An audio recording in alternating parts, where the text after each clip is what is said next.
गुरु जी की साजी ਅਤੇ नवाजी गुरु रूप गुरु प्यारी साध संगत जी। वाहिगुरु जी का खालसा वाहिगुरु जी की फतेह। ये जो गुरमुख प्यारे हो आप सिमरन अभ्यास करते हैं, ये सिमरन इस करके करते हैं ताकि साड़ी जड़ी अपनी मत है, साड़ी अपनी सोच है, साड़ी अपनी सियानत है, ये खत्म हो जाए।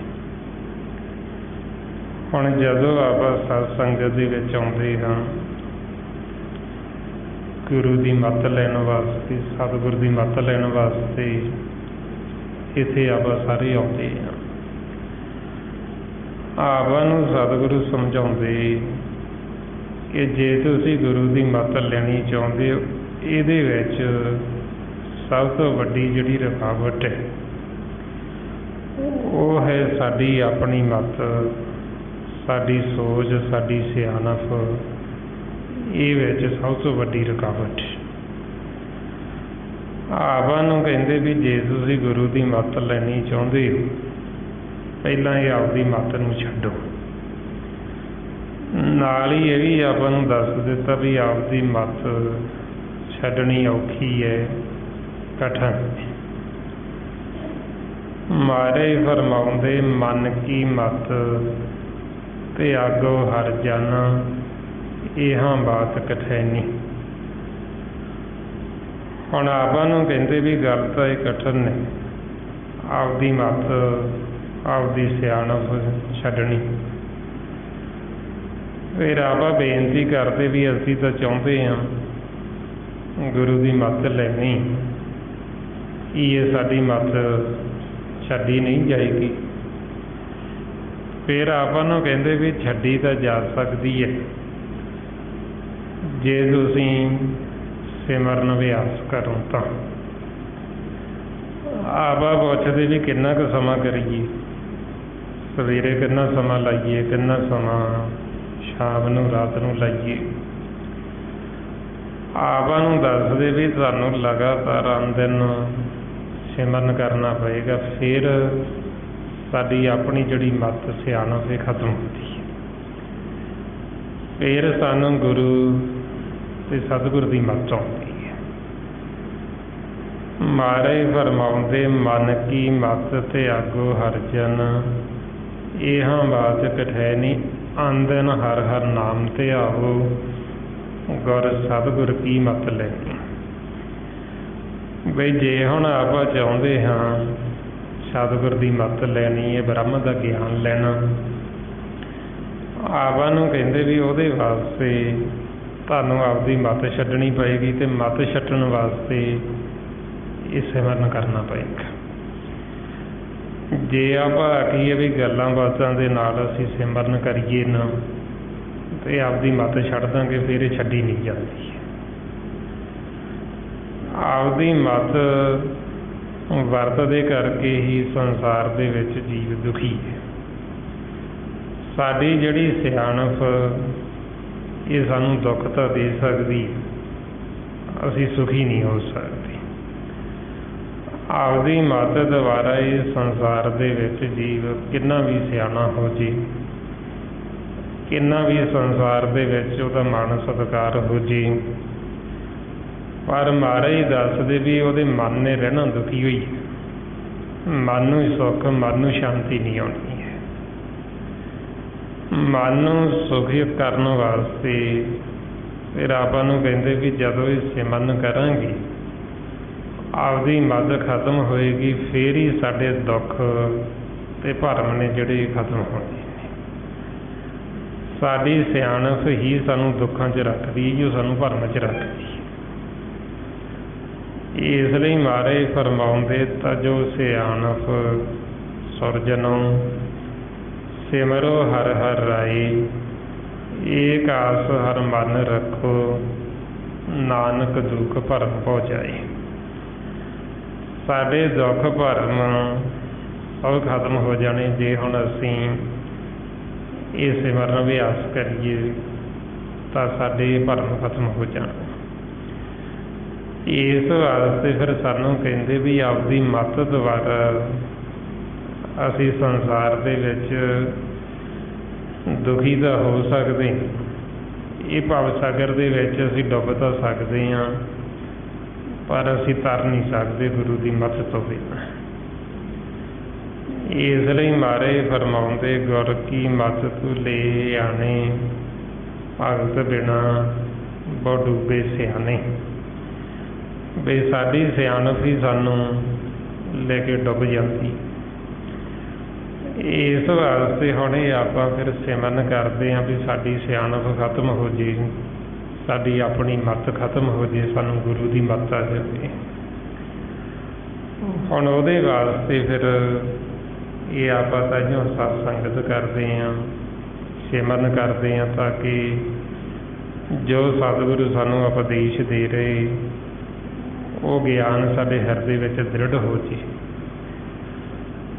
ਜਦੋਂ ਹੁਣ ਆਪਾਂ ਇਹ ਲਗਾਤਾਰ ਸੰਗਤ ਕਰਦੇ ਹਾਂ, ਸ਼ਬਦ ਦੀ ਵਿਚਾਰ ਕਰਦੇ ਹਾਂ ਜਾਂ ਸੁਣਦੇ ਹਾਂ, ਉਹਦੇ ਨਾਲ ਫਿਰ ਆਪਣੇ ਮਨ ਦੇ ਵਿੱਚ ਦ੍ਰਿੜਤਾ ਆਉਂਦੀ ਹੈ।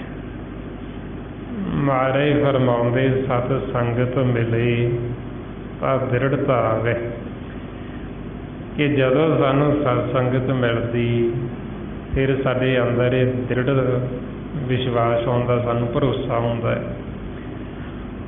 ਹੁਣ ਜਿੰਨਾ ਸਾਨੂੰ ਭਰੋਸਾ ਹੋਏਗਾ ਸਤ ਸੰਗਤ 'ਤੇ, ਗੁਰਬਾਣੀ ਗੁਰੂ 'ਤੇ, ਫਿਰ ਹੀ ਸਾਡਾ ਇਹ ਜਿਹੜਾ ਭਰਮ ਫਿਰ ਹੀ ਇਹ ਖਤਮ ਹੋਣਾ। ਇਸ ਲਈ ਮਹਾਰਾਜ ਕਹਿੰਦੇ ਭਰਮ ਦਾ ਜਿਹੜਾ ਜਾਲ ਕਿਹਨਾਂ ਦਾ ਕੱਟਿਆ ਜਾਂਦਾ, ਜਿਨ੍ਹਾਂ ਨੂੰ ਸਤ ਸੰਗਤ 'ਤੇ ਭਰੋਸਾ ਹੈ। ਮਹਾਰਾਜ ਕਹਿੰਦੇ ਭਰਮ ਕੀ ਜਾਲੀ ਤਾਕੀ ਕਾਟੀ ਜਾ ਕੋ ਸਾਧ ਸੰਗਤ ਵਿਸ਼ਵਾਸ। ਬਈ ਜਿਹਨੂੰ ਤਾਂ ਵਿਸ਼ਵਾਸ ਆ ਗਿਆ ਉਹਦਾ ਤਾਂ ਭਰਮ ਖਤਮ ਹੋ ਜਾਂਦਾ ਹੈ। ਜੇ ਸਾਨੂੰ ਭਰੋਸਾ ਹੀ ਨਹੀਂ ਆਇਆ, ਵਿਸ਼ਵਾਸ ਹੀ ਨਹੀਂ ਆਇਆ, ਤੇ ਫਿਰ ਸਾਡੇ ਜਿਹੜੇ ਭਰਮ ਇਹ ਸ਼ੰਕੇ ਇਹਦੇ ਖਤਮ ਨਹੀਂ ਹੁੰਦੇ। ਹੁਣ ਜਿਵੇਂ ਆਪਾਂ ਸੰਸਾਰ ਦੇ ਵਿੱਚ ਦੇਖਦੇ ਹਾਂ, ਸਾਰਾ ਜਿਹੜਾ ਭਰੋਸੇ ਦਾ ਹੀ ਖੇਲ ਹੈ, ਭਰੋਸੇ ਦੇ ਉੱਤੇ ਹੀ ਚੱਲਦਾ ਹੈ। ਕੋਈ ਵੀ ਆਪਾਂ ਸੰਸਾਰੀ ਕੰਮ ਕਰਦੇ ਹਾਂ, ਪਰਿਵਾਰ ਹੈ, ਆਪਾਂ ਹੋਰ ਦੁਨਿਆਵੀ ਜੋ ਵੀ ਕਰਦੇ, ਇਹ ਸਾਰਾ ਕੁਛ ਭਰੋਸੇ ਦੇ ਆਸਰੇ ਹੀ ਚੱਲਦਾ ਹੈ। ਇਸੇ ਤਰ੍ਹਾਂ ਹੀ ਫਿਰ ਆਪਾਂ ਨੂੰ ਕਹਿੰਦੇ ਵੀ ਜਦ ਤੱਕ ਸਾਨੂੰ ਭਰੋਸਾ ਨਹੀਂ ਗੁਰੂ 'ਤੇ, ਗੁਰਬਾਣੀ ਗੁਰੂ 'ਤੇ, ਉਹਨਾਂ ਸਮਾਂ ਸਾਡਾ ਜਿਹੜਾ ਇਹ ਭਰਮ ਖਤਮ ਨਹੀਂ ਹੁੰਦਾ। ਹੁਣ ਆਪਾਂ ਨੂੰ ਫਿਰ ਭਰੋਸੇ ਵਾਸਤੇ ਸਾਨੂੰ ਇਹ ਸੋਝੀ ਦਿੰਦੇ, ਗਿਆਨ ਦਿੰਦੇ। ਜਿਵੇਂ ਹੁਣ ਸੰਸਾਰ ਦੇ ਵਿੱਚ ਜਦੋਂ ਅਸੀਂ ਆਪਦੀ ਮੱਤ ਵਰਤਦੇ ਹਾਂ, ਆਪ ਚਿੰਤਾ ਕਰਦੇ ਹਾਂ, ਫਿਕਰ ਕਰਦੇ ਹਾਂ, ਅਤੇ ਆਪਾਂ ਨੂੰ ਸਮਝਾਉਂਦੇ ਵੀ ਚਿੰਤਾ ਜਿਹੜੀ ਉਹ ਕਰਤੇ ਨੂੰ ਹੈ, ਮਾਲਕ ਨੂੰ ਚਿੰਤਾ ਹੈ, ਜਿਹਨੇ ਸਾਨੂੰ ਸੰਸਾਰ ਦੇ ਵਿੱਚ ਭੇਜਿਆ। ਅਤੇ ਆਪਾਂ ਨੂੰ ਕਹਿੰਦੇ ਵੀ ਤੁਸੀਂ ਚਿੰਤਾ ਨਾ ਕਰੋ, ਤੁਸੀਂ ਅਚਿੰਤ ਅਵਸਥਾ 'ਚ ਰਹੋ। ਮਹਾਰਾਜ ਕਹਿੰਦੇ ਨਾਨਕ ਚਿੰਤਾ ਮਤ ਕਰੋ, ਚਿੰਤਾ ਤੇ ਸਹੀ ਹੈ। ਜਲ ਮੈਂ ਜੀਓ ਪਾਏ ਕੇ ਤਿੰਨਾ ਵੀ ਰੋਜੀ ਦੇ, ਉਠੇ ਹੱਟ ਨਾ ਚੱਲਈ ਨਾ ਕੋ ਕਿਰਸ ਕਰੀ।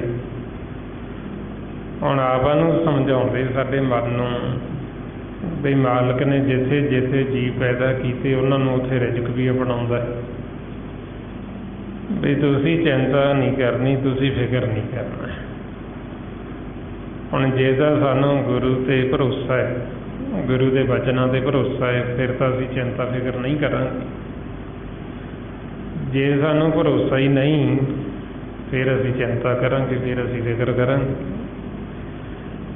ਇਸ ਵਾਸਤੇ ਫਿਰ ਆਪਾਂ ਨੂੰ ਸਮਝਾਇਆ ਦ੍ਰਿਸ਼ਟਮਾਨ ਉਦਾਹਰਨਾਂ ਦੇ ਦੇ ਕੇ, ਵੀ ਤਾਂ ਕਿ ਸਾਡੇ ਮਨ ਨੂੰ ਭਰੋਸਾ ਆ ਜੇ, ਸਾਡੇ ਮਨ ਨੂੰ ਪ੍ਰਤੀਤ ਆ ਜੇ।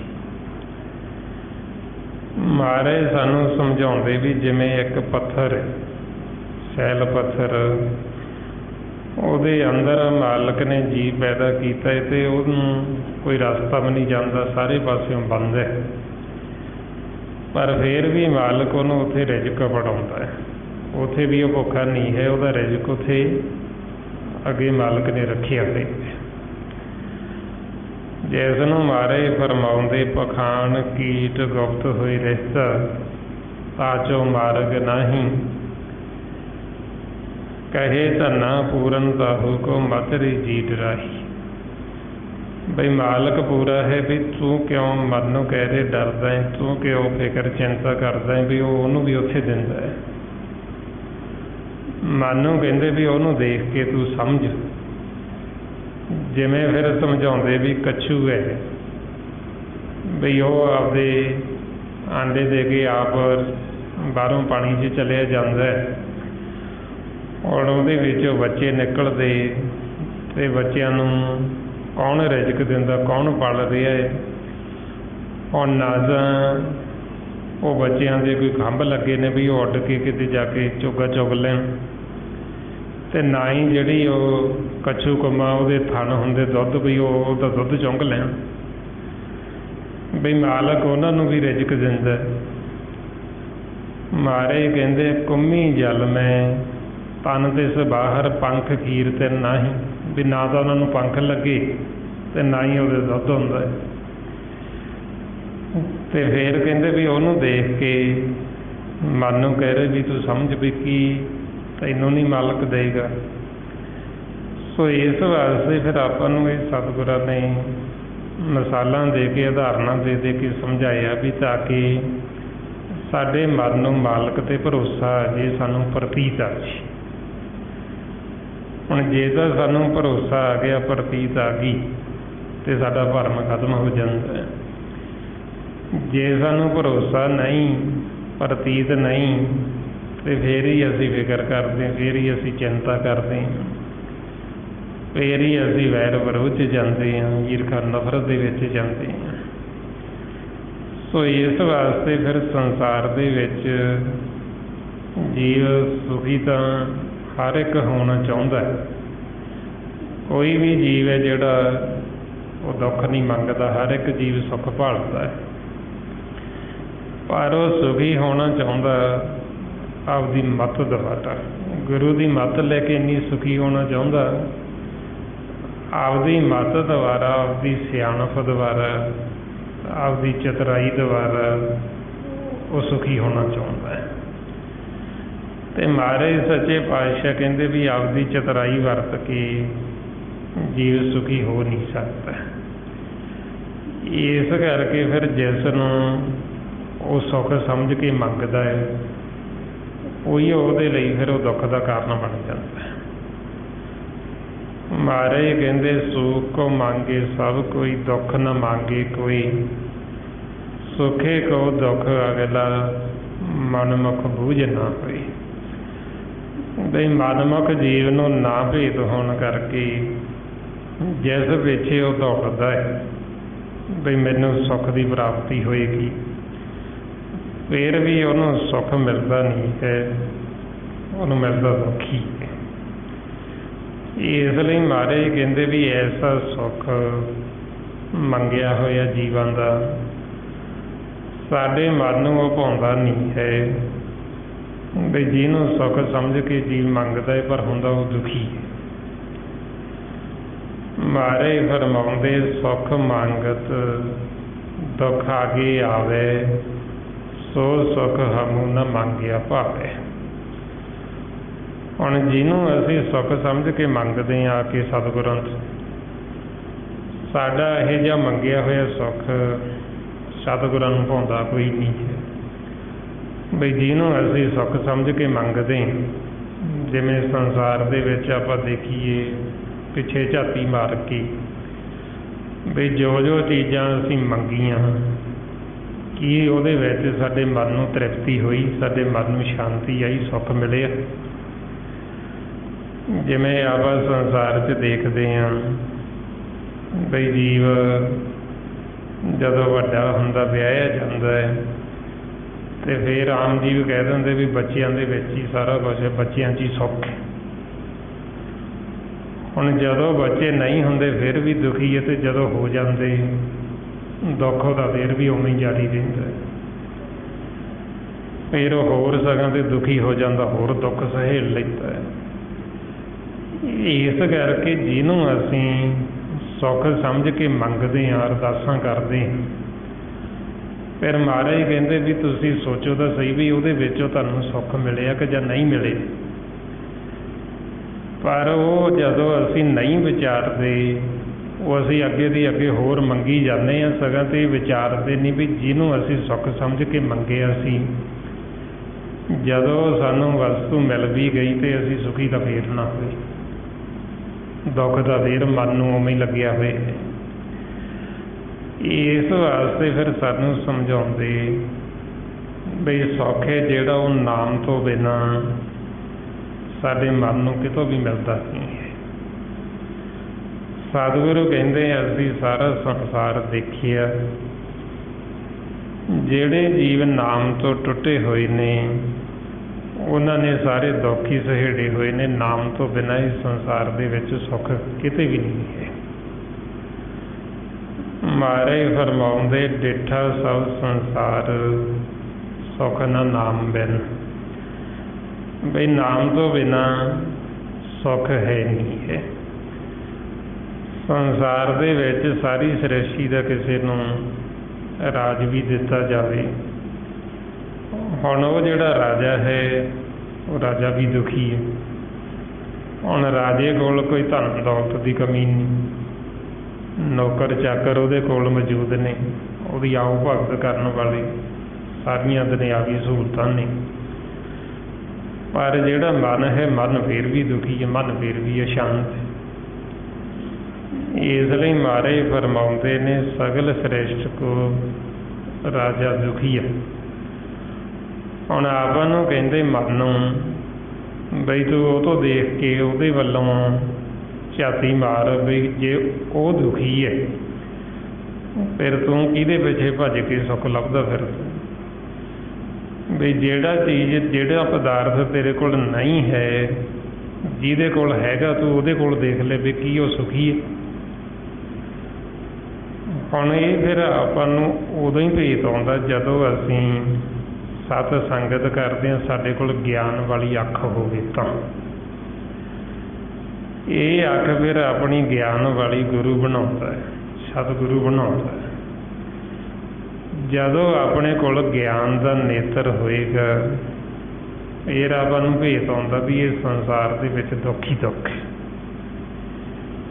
ਜੇ ਸਾਡੇ ਕੋਲ ਗਿਆਨ ਨਹੀਂ, ਸਾਡੇ ਕੋਲ ਉਹ ਦ੍ਰਿਸ਼ਟੀ ਨਹੀਂ ਗਿਆਨ ਵਾਲੀ, ਫਿਰ ਸਾਨੂੰ ਭਰਮ ਰਹਿੰਦਾ ਬਈ ਅਸੀਂ ਦੁਖੀ ਹਾਂ, ਦੂਸਰਾ ਬਹੁਤ ਸੁਖੀ ਹੈ।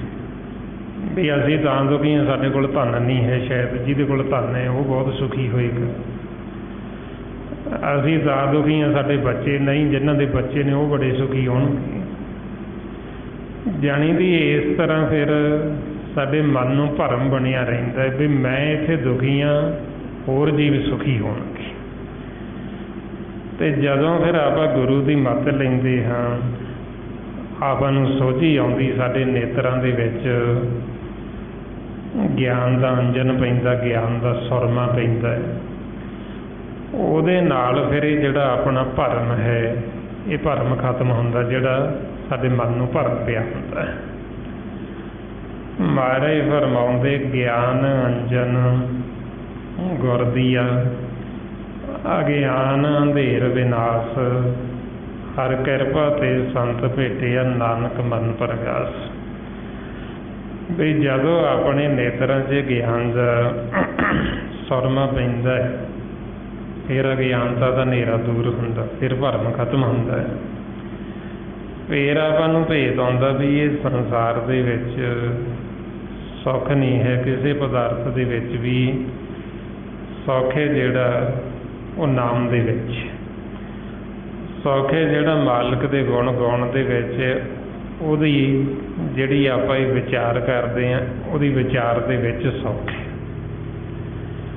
इस वास्ते फिर महाराज समझाउंदे बई सुख नहीं बहुता धन इकट्ठा कीतियां, सुख नहीं जीवन नूं मिलदा बहुता संसार दे रंग तमाशे देखिए, सुख नहीं मिलता बहुता परदेसां 'च जाके कमाइयां करके, सुख है मालिक दे गुण गाउण दे विच।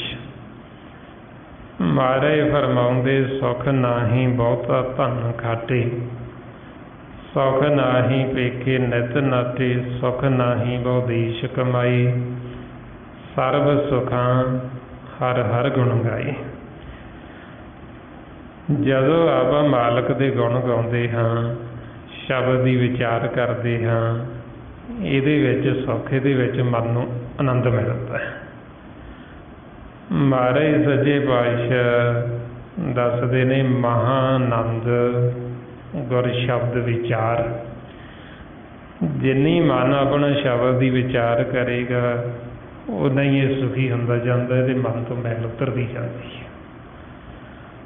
हुण एक तो आप जिहड़ा सिमरन करते हैं, सिमरन करके मन की मैल लाउंदे, महाराज फरमाउंदे कर इशनान सिमर प्रभ अपना, मन तन भई रोगा। एक ही आप सिमरन करके मन नूं इशनान कराने, मन की मैल उतरदी, ते जदों फिर आप शब्द की विचार करते हैं, इहदे नाल भी अपना मन धोता जांदा, इहदे नाल भी अपने मन की मैल उतरदी है। महाराज फरमाउंदे मन तन धोवे शब्द विचारी। कि जदों आप शब्द की विचार करते, एक जाना करता है, आप सारे ध्यान दे नाल सुनते हैं, इहदे नाल भी अपना मन धोता जांदा, इहदे नाल भी अपना मन है जिहड़ा शुद्ध हो जाता है। ज्यों-ज्यों अपना मन धोता जाएगा, शुद्ध हो जाएगा, त्यों-त्यों इन्हें सुखी हुंदा जाना है, त्यों-त्यों इन्हें निर्मल हुंदा जाना है। इस वास्ते फिर आपां नूं समझाउंदे भी जिहड़ा सुख मालिक दे गुण गाउण दे विच, जिहड़ा सुख परमात्मा की सेवा दे विच, वो सुख संसार का चाहे राज भाग भी आपां नूं मिल जे, उहदे विच भी ये सुख नहीं है। महाराज फरमाउंदे जो सुख प्रभ गोबिंद की सेवा, सो सुख राज न लहीए। भी जिहड़ा सुख मालिक की सेवा विच, जिहड़ा सुख उहदी नौकरी, उहदी चाकरी दे विच, वो सुख संसार दे विच किते नहीं है। चाहे संसार का आपां नूं राज भाग मिल जे, वो राज दे विच भी वो सुख नहीं है। इस वास्ते फिर आपां नूं समझाउंदे बई जे आपां हुण सुख लैना है, तो आपां नूं कहंदे भी मालिक दे गुण गावो, उहदा सिमरन करो। ज्यों-ज्यों आप रसना दुबारा मालिक दे गुण गाउंदे, जिहड़ी साडे मन दे उत्ते मैल लगी हुंदी पापां दी, ये सारी मैल उतर जाती है। फरमाउंदे सतगुरु रसना गुण गावे हर तेरे, मिटे कमाते औगण मेरे। जिहड़ा साडा मन औगण कर चुकिया जाने अनजाने दे विच, चाहे हुण ते चाहे पिछले चिरां दे पुराने, साडे सारे जिहड़े औगणां दी मैल ये धोती जांदी। साडा मन है जिहड़ा ये शुद्ध हो जाता जदों ये आपां मालिक दे गुण गाउंदे हैं। इसलिए महाराज फरमाउंदे हालत सुख पालत सुख सर्व सुख सिमरन, नाम गोबिंद का सदा लीजे, मिटे कमाने पाप चिराने, साध संगत मिल मुआ चीज। बई साडे मन दे चिरां दे कीते हुए पाप ਸਾਰੇ ਮਿਟ ਜਾਂਦੇ, ਸਾਡੇ ਮਨ ਤੋਂ ਮੈਲ ਉਤਰ ਜਾਂਦੀ ਜਦੋਂ ਆਪਾਂ ਮਾਲਕ ਦੀ ਵਡਿਆਈ ਕਰਦੇ ਹਾਂ, ਸਿਮਰਨ ਕਰਦੇ, ਸ਼ਬਦ ਦੀ ਵਿਚਾਰ ਕਰਦੇ ਹਾਂ। ਸੋ ਇਸ ਵਾਸਤੇ ਫਿਰ ਆਪਾਂ ਨੂੰ ਕਹਿੰਦੇ ਵੀ ਜਿਉਂ-ਜਿਉਂ ਆਪਾਂ ਇਹ ਵਿਚਾਰ ਕਰਾਂਗੇ, ਸੁਣਾਂਗੇ, ਸਿਮਰਨ ਕਰਾਂਗੇ, ਆਪਣੇ ਮਨ ਦੀ ਜਿਹੜੀ ਮੈਲ ਹੈ ਉਹ ਮੈਲ ਉਤਰਦੀ ਜਾਏਗੀ। ਜਦੋਂ ਮਨ ਦੀ ਮੈਲ ਉਤਰੇਗੀ, ਸਾਡਾ ਮਨ ਨਿਰਮਲ ਹੋ ਜਾਏਗਾ, ਫਿਰ ਇਹ ਵਿਰਾਗੀ ਹੋ ਜਾਂਦਾ। ਜਦੋਂ ਮਨ ਵਿਰਾਗੀ ਹੋ ਜਾਏਗਾ, ਫਿਰ ਇਹ ਮਾਇਆ ਨੂੰ ਛੱਡ ਦਿੰਦਾ, ਫਿਰ ਇਹ ਵਿਚਾਰਾਂ ਨੂੰ ਛੱਡ ਦਿੰਦਾ। ਜਦ ਤੱਕ ਸਾਡੇ ਅੰਦਰ ਵਿਰਾਗ ਨਹੀਂ, ਤੜਫ ਨਹੀਂ ਹੈ, ਉਹਨਾਂ ਸਮਾਂ ਫਿਰ ਇਹ ਮਨ ਜਿਹੜਾ ਇਹ ਮਾਇਆ ਨੂੰ ਛੱਡਦਾ ਨਹੀਂ ਹੈ। ਮਹਾਰਾਜ ਫਰਮਾਉਂਦੇ ਬਿਨ ਵਿਰਾਗ ਨੇ ਛੂਟ ਸਮਾਇਆ, ਕਿ ਜਦ ਤੱਕ ਸਾਡੇ ਅੰਦਰ ਵਿਰਾਗ ਨਹੀਂ, ਇਹ ਮਾਇਆ ਨੂੰ ਛੱਡਦਾ ਹੀ ਨਹੀਂ ਹੈ। ਸੋ ਇਸ ਵਾਸਤੇ ਫਿਰ ਇਹਨੇ ਵਿਰਾਗੀ ਹੋਣਾ, ਜਿਵੇਂ ਨਿਰਮਲ ਹੋਏਗਾ ਫਿਰ ਇਹ ਵਿਰਾਗੀ ਹੋਏਗਾ। ਜਿੰਨਾ ਮਨ ਮੈਲਾ ਹੈ ਓਨਾ ਹੀ ਫਿਰ ਇਹ ਕਠੋਰ ਹੋ ਜਾਂਦਾ ਹੈ, ਜਿੰਨਾ ਨਿਰਮਲ ਹੋਏਗਾ ਓਨਾ ਹੀ ਇਹ ਵਿਰਾਗੀ ਹੋ ਜਾਏਗਾ। ਆਪਣੇ ਮਨ ਦਾ ਜਿਹੜਾ ਅਸਲ ਸੁਭਾਅ ਹੈ ਉਹ ਵਿਰਾਗੀ ਹੈ। ਜਦੋਂ ਮਨ ਮੈਲਾ ਹੋ ਜਾਂਦਾ, ਇਹਦਾ ਆਪਦਾ ਜਿਹੜਾ ਸੁਭਾਅ ਉਹ ਪਤਾ ਨਹੀਂ ਲੱਗਦਾ ਸਾਨੂੰ, ਕਿਉਂਕਿ ਜਦੋਂ ਮਨ ਮੈਲਾ ਹੋ ਜਾਂਦਾ। ਇਸ ਲਈ ਜਿਉਂ-ਜਿਉਂ ਫਿਰ ਇਹ ਸ਼ੁੱਧ ਹੋਏਗਾ, ਨਿਰਮਲ ਹੋਏਗਾ, ਫਿਰ ਸਾਡੇ ਮਨ ਦਾ ਜਿਹੜਾ ਅਸਲ ਸੁਭਾਅ ਉਹ ਪ੍ਰਗਟ ਹੋਏਗਾ। ਅਤੇ ਸਾਡੇ ਮਨ ਦਾ ਜਿਹੜਾ ਸੁਭਾਅ ਮਹਾਰਾਜ ਦੱਸਦੇ, ਮਨ ਕਾ ਸੁਭਾਅ ਉਹ ਸਦਾ ਵਿਰਾਗੀ, ਵੀ ਮਨ ਦਾ ਜਿਹੜਾ ਸੁਭਾਅ ਹੈ ਅਸਲ ਉਹ ਵਿਰਾਗੀ। ਫਿਰ ਜਦੋਂ ਮਨ ਵਿਰਾਗੀ ਹੋ ਜਾਂਦਾ ਹੈ, ਇਹ ਤ੍ਰੈ ਗੁਣਾਂ ਤੋਂ, ਵਿਚਾਰਾਂ ਤੋਂ ਉੱਪਰ ਉੱਠ ਜਾਂਦਾ ਹੈ। ਉਦੋਂ ਕਹਿੰਦੇ ਫਿਰ ਇਹਨੂੰ ਵੀ ਇਹ ਵਿਰਾਗੀ ਹੋ ਗਿਆ, ਤਿਆਗੀ ਹੋ ਗਿਆ, ਇਹ ਸੰਨਿਆਸੀ ਹੋ ਗਿਆ ਵਿਚਾਰਾਂ ਤੋਂ। ਅਤੇ ਇਸ ਵਾਸਤੇ ਫਿਰ ਕਹਿੰਦੇ ਵੀ ਜਦੋਂ ਮਨ ਇਹ ਵਿਚਾਰਾਂ ਤੋਂ, ਫੁਰਨਿਆਂ ਤੋਂ ਰਹਿਤ ਹੋ ਗਿਆ, ਫਿਰ ਹੀ ਆਪਾਂ ਆਪਦੇ ਘਰ ਜਾ ਸਕਦੇ, ਫਿਰ ਹੀ ਆਪਣਾ ਜਿਹੜਾ ਅਸਲ ਸਰੂਪ ਮਨ ਦਾ ਸਾਨੂੰ ਉਹ ਫਿਰ ਦਿਖਾਈ ਦਿੰਦਾ।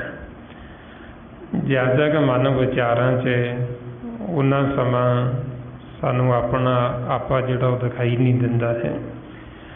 ਇਸ ਵਾਸਤੇ ਫਿਰ ਆਪਾਂ ਨੂੰ ਕਹਿੰਦੇ ਵੀ ਇਹਨਾਂ ਵਿਚਾਰਾਂ ਤੋਂ, ਫੁਰਨਿਆਂ ਤੋਂ ਮਨ ਨੂੰ ਰਹਿਤ ਕਰਨਾ ਹੈ। ਹੁਣ ਆਪਾਂ ਨੂੰ ਇੱਕੋ ਸ਼ਬਦ 'ਚ ਹੀ ਗੁਰੂ ਨਾਨਕ ਦੇਵ ਜੀ ਨੇ ਕਲੀਅਰ ਕਰ ਦਿੱਤਾ ਵੀ ਤੁਸੀਂ ਜੇ ਆਪਦੇ ਵਿਚਾਰ ਮਾਰ ਲਓ ਤੇ ਦੁਬਾਰਾ ਵਾਪਸ ਨਹੀਂ ਆਊਗੀ। ਮਹਾਰਾਜ ਕਹਿੰਦੇ ਵਿਚਾਰ ਮਾਰੇ ਤਰੇ ਤਾਰੇ ਉਲਟ ਜੂਨ ਨਾ ਆਵੇ। ਹੁਣ ਵਿਚਾਰ ਆਪਾਂ ਕਿਹੜੇ ਮਾਰਨੇ, ਜਿਹੜੇ ਸਾਨੂੰ ਉੱਦਾਂ ਹੀ ਆਈ ਜਾਂਦੇ ਨੇ। ਜਿੰਨੀ ਕੁ ਆਪਾਂ ਨੂੰ ਲੋੜ ਹੈ ਉਹਨਾਂ ਤਾਂ ਲੈਣਾ ਹੀ।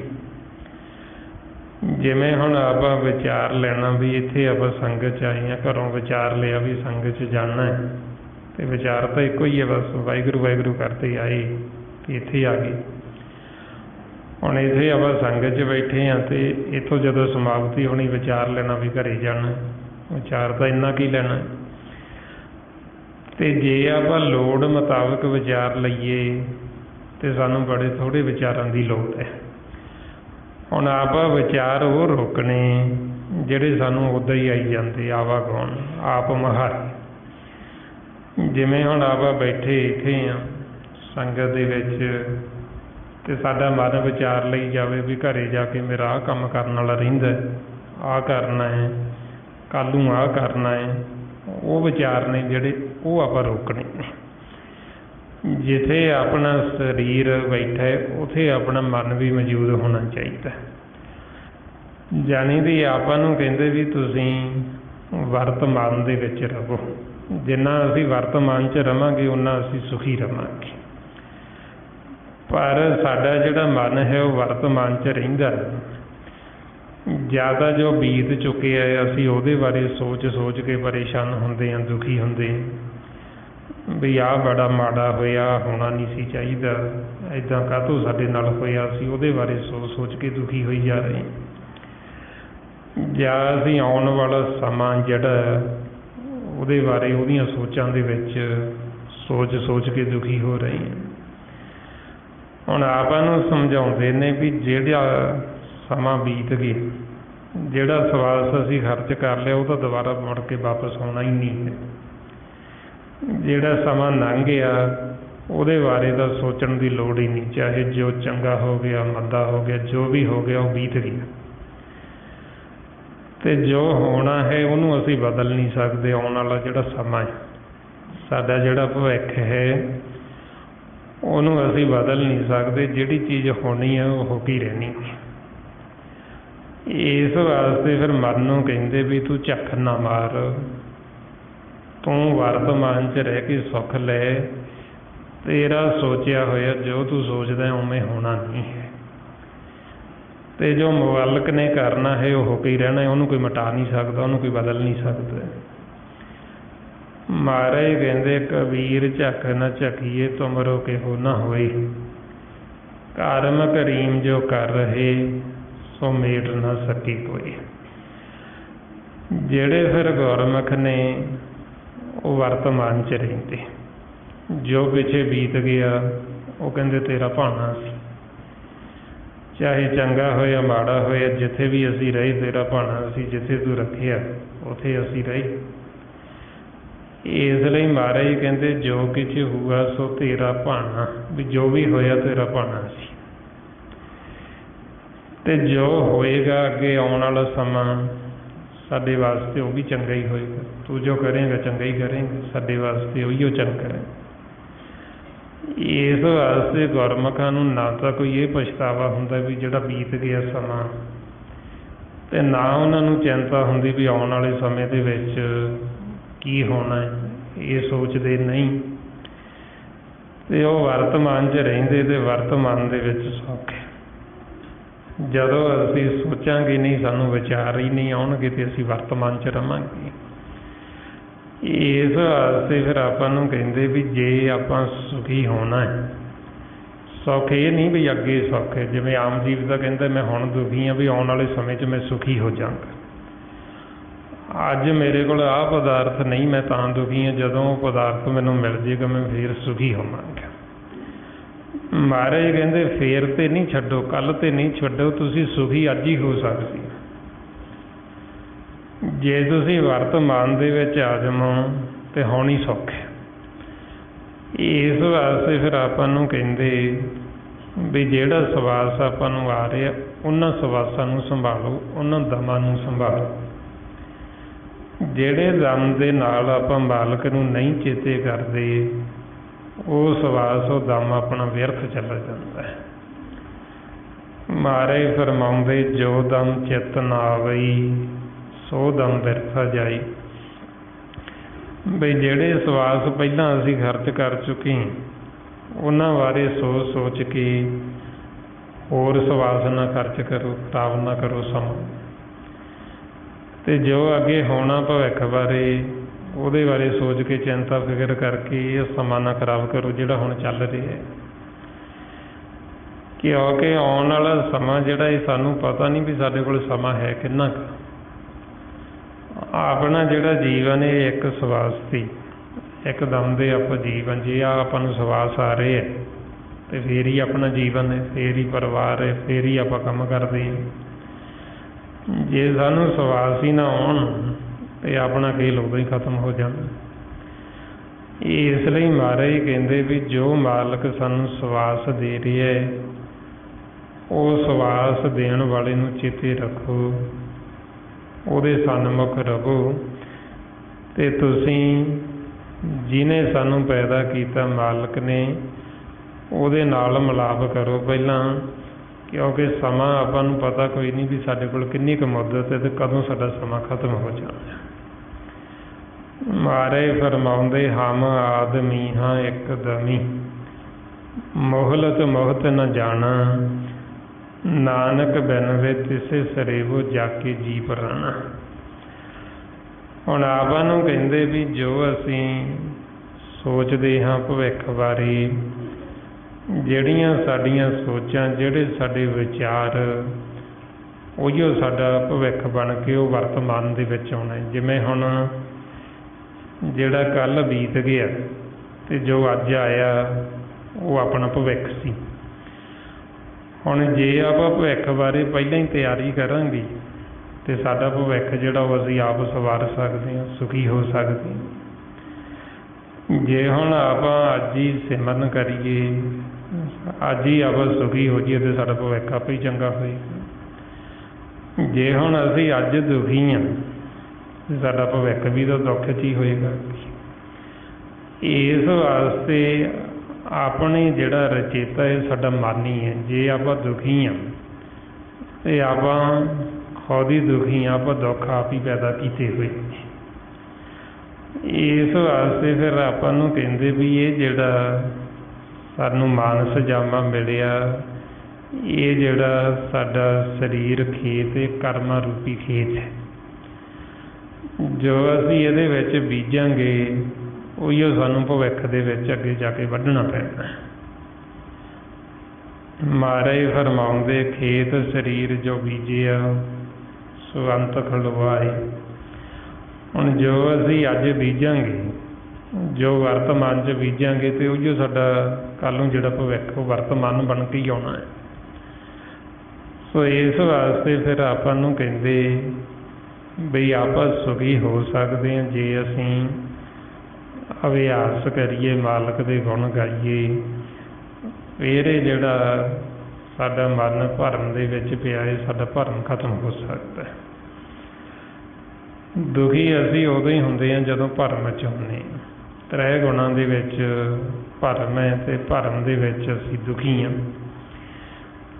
ਜਦੋਂ ਆਪਾਂ ਇਹ ਅਭਿਆਸ ਕਰਾਂਗੇ, ਆਪਣੇ ਮਨ ਨੂੰ ਗਿਆਨ ਸੋਝੀ ਹੋ ਜਾਏਗੀ ਤੇ ਫਿਰ ਇਹ ਦੁਖੀ ਨਹੀਂ ਹੁੰਦਾ। ਇਸ ਵਾਸਤੇ ਫਿਰ ਆਪਾਂ ਨੂੰ ਸਮਝਾਉਂਦੇ ਵੀ ਸੁਖੀ ਹੋਣ ਵਾਸਤੇ ਇਹ ਸਿਮਰਨ ਕਰੋ, ਸਿਮਰੋ ਸਿਮਰ ਸਿਮਰ ਸੁਖ ਪਾਵੋ। ਵੀ ਜਿਉਂ-ਜਿਉਂ ਆਪਾਂ ਸਿਮਰਨ ਕਰਾਂਗੇ ਕਿ ਉਹਦੇ ਸਾਡਾ ਜਿਹੜਾ ਮਨ ਹੈ ਇਹ ਸੁੱਖ ਦੀ ਪ੍ਰਾਪਤੀ ਕਰੇਗਾ। ਜਿਨ੍ਹਾਂ ਵੀ ਗੁਰਮੁਖਾਂ ਨੇ ਸੁੱਖ ਦੀ ਪ੍ਰਾਪਤੀ ਕੀਤੀ, ਉਹਨਾਂ ਨੇ ਫਿਰ ਆਪਾਂ ਨੂੰ ਗੁਰਬਾਣੀ ਗੁਰੂ 'ਚ ਦੱਸਿਆ ਵੀ ਅਸੀਂ ਸਿਮਰਨ ਕੀਤਾ ਤੇ ਫਿਰ ਮਨ ਸੁਖੀ ਹੋਇਆ। ਮਹਾਰਾਜ ਫਰਮਾਉਂਦੇ ਸਿਮਰ ਸਿਮਰ ਸਿਮਰ ਸੁਖ ਪਾਇਆ। ਉਹ ਕਹਿੰਦੇ ਵੀ ਸਿਮਰਨ ਕਰਕੇ ਸੁੱਖ ਦੀ ਪ੍ਰਾਪਤੀ ਕਰ ਲਈ। ਤੇ ਆਪਾਂ ਨੂੰ ਕਹਿੰਦੇ ਵੀ ਜੇ ਤੁਸੀਂ ਵੀ ਸੁਖੀ ਹੋਣਾ ਹੈ ਤੇ ਤੁਸੀਂ ਵੀ ਸਿਮਰਨ ਕਰਕੇ ਸੁੱਖ ਦੀ ਪ੍ਰਾਪਤੀ ਕਰ ਸਕਦੇ ਹੋ। ਆਓ ਹੁਣ ਕਿਵੇਂ ਆਪਣੇ ਮਨ ਨੇ ਸੁਖੀ ਹੋਣਾ, ਉਹਦੇ ਵਾਸਤੇ ਜੋ ਸਤਿਗੁਰੂ ਆਪਾਂ ਨੂੰ ਇਹ ਸਾਸਕ ਰਹੱਸਮਨ ਦੱਸਦੇ ਨੇ। ਆਓ ਸਾਰੇ ਗੁਰਮੁਖ ਪਿਆਰੇ ਕਰੋ ਜੀ ਸ਼ੁਰੂ। ਵਾਹਿਗੁਰੂ ਵਾਹਿਗੁਰੂ ਵਾਹਿਗੁਰੂ ਵਾਹਿਗੁਰੂ ਵਾਹਿਗੁਰੂ ਵਾਹਿਗੁਰੂ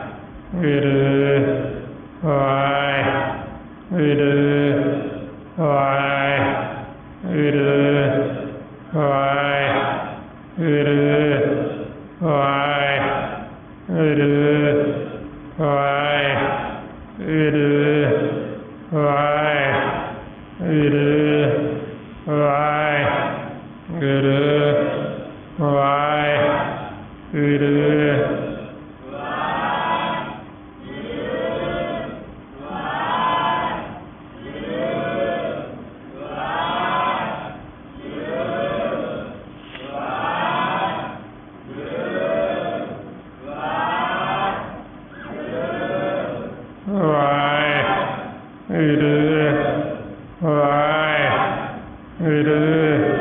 ਵਾਹਿਗੁਰੂ ਵਾਹਿਗੁਰੂ